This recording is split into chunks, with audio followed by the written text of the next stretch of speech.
ഒരു കമ്പനി വന്നിട്ട് ഞങ്ങൾ ലോകം നന്നാക്കാൻ പോവുകയാണെന്ന് പറഞ്ഞാൽ നമ്മളത് അതേപടി വിശ്വസിക്കുമോ? പലപ്പോഴും കേൾക്കുന്നത് വലിയ വലിയ വാഗ്ദാനങ്ങളാണ്, അല്ലേ? പക്ഷെ ആ വാക്കുകൾക്കപ്പുറം ശരിക്കും എന്തെങ്കിലും മാറ്റം സംഭവിക്കുന്നുണ്ടോ? അതാണ് നമ്മളിന്ന് നോക്കാൻ പോകുന്നത്. തുടങ്ങാമല്ലേ? ഇപ്പോൾ എവിടെ നോക്കിയാലും ESG, സസ്റ്റൈനബിലിറ്റി, ഇതൊക്കെ നമ്മൾ കേൾക്കുന്ന വാക്കുകളാണ്. കമ്പനികളാണെങ്കിലേ വലിയ പ്രോമിസുകളും തരും. പക്ഷെ ശരിക്കും നമ്മൾ അറിയേണ്ടത് ഇതാണ്: ഈ പറയുന്നതൊക്കെ നടക്കുന്നുണ്ടോ? വെറും വാക്കുകൾക്കപ്പുറം അവരുടെ പ്രവൃത്തികൾ കാരണം എന്തെങ്കിലും നല്ലത് സംഭവിക്കുന്നുണ്ടോയെന്ന് എങ്ങനെ അറിയും? ആ ഒരു ചോദ്യത്തിന്റെ ഉത്തരം തേടിയാണ് നമ്മളിന്ന് പോകുന്നത്. അപ്പോൾ ഏതൊരു വലിയ കാര്യം ചെയ്യുമ്പോഴും നമുക്കൊരു പ്ലാൻ വേണ്ടേ? ഇപ്പോൾ ഒരു വീട് പണിയുവാണെങ്കിൽ അതിനൊരു ബ്ലൂ പ്രിന്റ് വേണം. അതുപോലെ തന്നെയാണ് ഒരു കമ്പനിയുടെ ഇമ്പാക്റ്റ് അളക്കുന്ന കാര്യവും. അതിനും വേണം ഒരു കൃത്യമായ രൂപരേഖ. അപ്പോൾ അതാണ് നമ്മുടെ ഫസ്റ്റ് സ്റ്റെപ്പ്. ഇതൊന്ന് സിമ്പിളായിട്ട് പറയാം. നമ്മുടെയൊക്കെ ഒരു ഫിറ്റ്നസ് ജേണി പോലെ ആലോചിച്ച് നോക്കൂ. എനിക്ക് ഹെൽത്തി ആകണമെന്ന് വെറുതെ പറഞ്ഞാൽ മതിയോ? പോരല്ലോ. നമ്മളൊരു ടാർഗറ്റ് വയ്ക്കും, ഇന്ന എക്സസൈസ് ചെയ്യുമെന്ന് തീരുമാനിക്കും, എന്നിട്ട് നമ്മുടെ പ്രോഗ്രസ് ട്രാക്ക് ചെയ്യും, അല്ലേ? അതേ ലോജിക് തന്നെയാണ് ഇവിടെയും. കമ്പനികളുടെ കാര്യത്തിലും ഇങ്ങനൊരു സ്ട്രക്ചർ ഭയങ്കര ഇമ്പോർട്ടൻ്റ് ആണ്.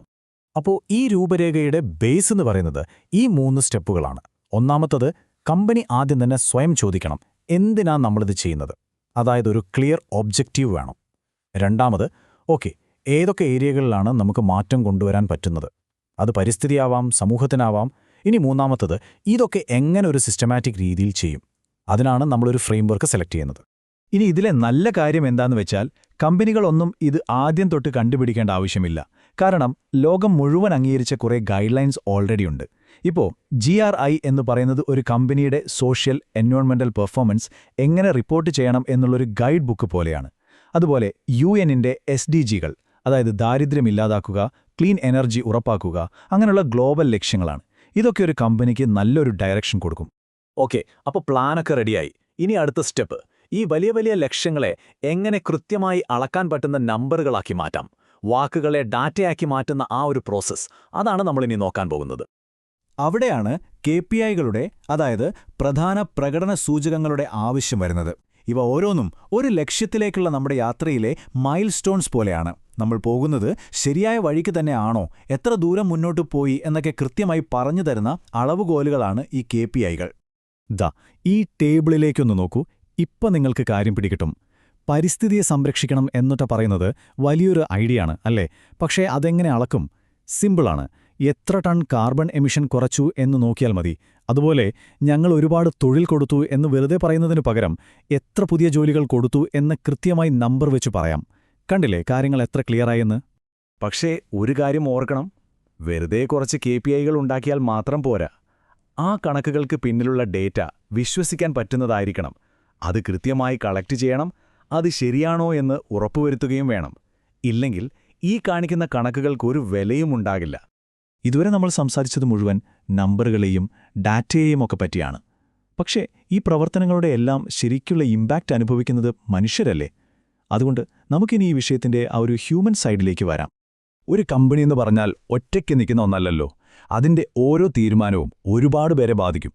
അവിടെ ജോലി ചെയ്യുന്നവർ, അവിടെ പ്രോഡക്ട്സ് വാങ്ങുന്ന കസ്റ്റമേഴ്സ്, ആ കമ്പനി പ്രവർത്തിക്കുന്ന സമൂഹം, അതിൽ പണം ഇൻവെസ്റ്റ് ചെയ്തവർ, ഇങ്ങനെ ഒരുപാട് പേരുണ്ട്.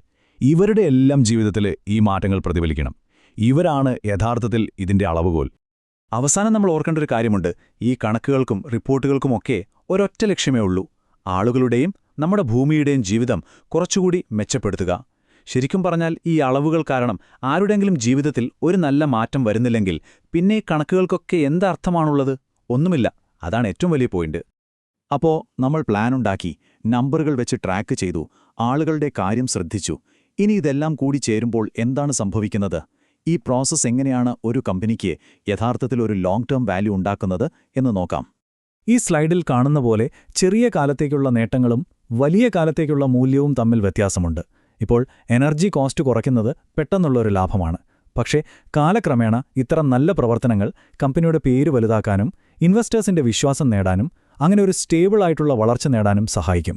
ഒരു കമ്പനി ചെയ്യുന്ന കാര്യങ്ങൾ എങ്ങനെയാണ് വലിയ ആഗോള ലക്ഷ്യങ്ങളുമായി കണക്റ്റ് ആകുന്നത് എന്ന് നോക്കൂ. ഉദാഹരണത്തിന്, ഒരു കമ്പനി ക്ലീൻ എനർജിയിൽ ഇൻവെസ്റ്റ് ചെയ്യുമ്പോൾ അത് യുണൈറ്റഡ് നേഷൻസിന്റെ ക്ലീൻ എനർജി എന്ന ലക്ഷ്യത്തെയാണ് സപ്പോർട്ട് ചെയ്യുന്നത്. ഇത് കാണിക്കുന്നത് ഒരു കമ്പനിയുടെ പ്രവർത്തനങ്ങൾക്ക് ഒരു ഗ്ലോബൽ ലെവലിൽ വരെ പ്രാധാന്യമുണ്ട് എന്നാണ്. ഒരു കാര്യം ഉറപ്പാണ്, ഇത് ഒരു തവണ ചെയ്തിട്ട് നിർത്താനുള്ള പരിപാടിയല്ല. ഇതൊരു സൈക്കിൾ പോലെയാണ്. ആദ്യം അളക്കുക, അതിൽ നിന്ന് പഠിക്കുക, അത് റിപ്പോർട്ട് ചെയ്യുക, എന്നിട്ട് വീണ്ടും മെച്ചപ്പെടുത്തുക. ഓരോ തവണയും കുറച്ചുകൂടി ബെറ്ററാവുക, അതാണ് ലക്ഷ്യം. അപ്പോൾ നമ്മൾ ഈ ചർച്ചയുടെ അവസാന ഭാഗത്തേക്ക് എത്തുകയാണ്. വെറും വാഗ്ദാനങ്ങൾ മാത്രം പോരാ. ഒരു കമ്പനി ചെയ്യുന്ന കാര്യങ്ങൾ അളന്നു നോക്കേണ്ടത് എത്രത്തോളം പ്രധാനമാണെന്ന് നിങ്ങൾക്കിപ്പോൾ മനസ്സിലായി കാണും. അപ്പോൾ നമ്മൾ സ്വയം ചോദിക്കേണ്ട ചോദ്യം ഇതാണ്: ഇന്ന് ചെയ്യുന്ന ഓരോ കാര്യവും ശരിക്കും അളക്കാവുന്ന നല്ലൊരു നാളെ ഉണ്ടാക്കാൻ സഹായിക്കുന്നുണ്ടോ എന്ന് നമുക്കെല്ലാവർക്കും എങ്ങനെ ഉറപ്പിക്കാം? ഇതൊന്ന് ആലോചിച്ച് നോക്കൂ.